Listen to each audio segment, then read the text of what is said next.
I was convinced Zion Williamson was going to be a super duper star in the NBA. Not only was he athletically gifted to the point of his dunks, his windmill crashing, powerful dunks were legend when he was in high school, that he would bring that, but that he actually was a really good basketball player. That if you watched him that 1 year at Duke, his footwork was really good. His positioning around the basket was good. It wasn't just a high-flying, I'm more powerful than you type of game. He knew angles. He knows angles. He knows footwork. He's a good passer.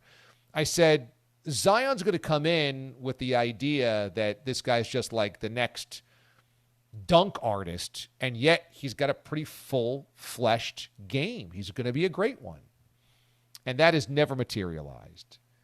And now he's likely to get a new destination because I think what's happening in New Orleans feels like they're on a bit of a hamster wheel. That maybe his heart's not in it down there. Maybe he's distracted. Maybe off the court stuff with the women or whatever. Drama has taken its toll.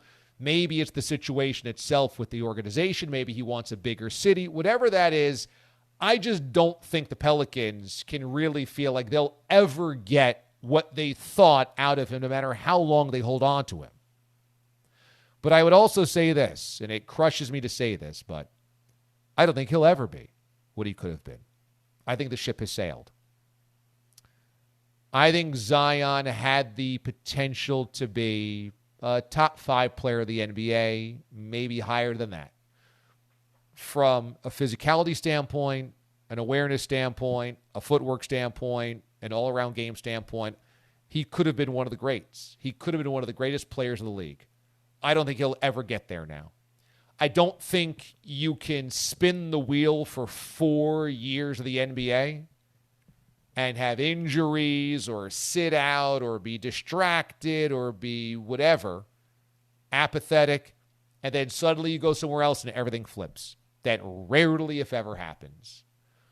When have you seen a player who's been injury-prone, injury-riddled, sat out a ton of games for 4 years, not one, not two, not one bad injury, and then come back and completely flip the script? Doesn't happen. It doesn't happen. So I would say buyer beware on Zion this offseason. Frankly, I wouldn't put many eggs in the basket of trading for him. Now, are you buying a stock low, hoping that you get high? Yeah. I think there's a way for Zion to have a better career than he's having right now.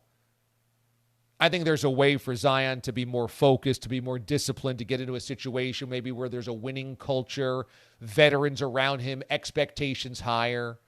I think there's a way for him to be better than this. But do I think he'll ever be one of the 5 best players in the league? Absolutely not. No. And, the thing is, do circumstances matter? Absolutely. Circumstances always matter. That a great quarterback is only a great quarterback when you finally surround him with some winning pieces. I get that. We can all agree on that. But there has to be something internally that pushes you to a level of commitment, of desire. Success, there's a lot of different definitions of success. Some might say Archie Manning was not successful. Okay, but he also played on a crappy Saints team and an Oilers team that was not very good as well when he got there. And if your indicator for success is simply wins and losses, that's not necessarily a fair indicator for every QB. He didn't have Marvin Harrison. He didn't have Edgerrin James. He didn't have Reggie Wayne. By the same token, Archie Manning was not a failure, no matter if he was 3-13 or not, because he was internally driven to be committed and want to be better. There's guys all around. Like Barry Sanders never played on a great Lions team. Never. 1 year they got to an NFC championship game by winning one playoff game. Besides that, he never even won a playoff game.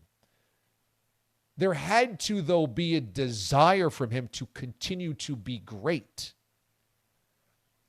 Zion does not have that. He is easily distracted. He's easily overweight. He's easily not committed. He's easily apathetic.